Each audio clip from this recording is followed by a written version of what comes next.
сіздерге лайфхак.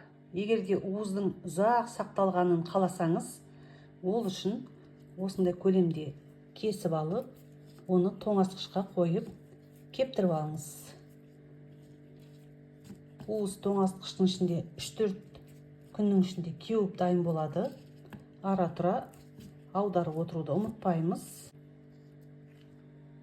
Бүгін 4-ші күн. Жайып қойған уызды ара-тұра аударып отырамыз.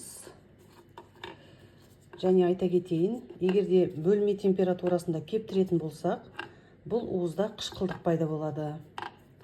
Сондықтан тоңазытқыштың ішінде кептіруге тырысамыз.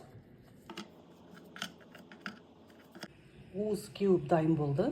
Енді жинап алып, шай ішуге болады.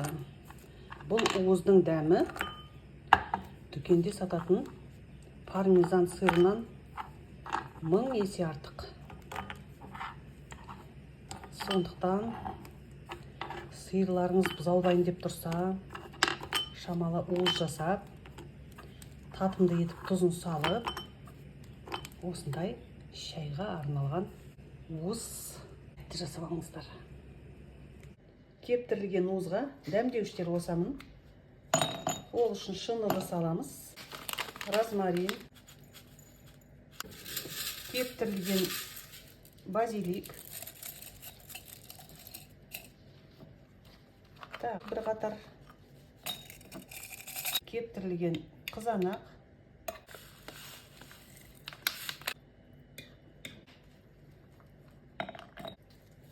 осылай салып алдым. Базиликтен қосып жіберейін. Енді үстінен зәйтүн майын құямын.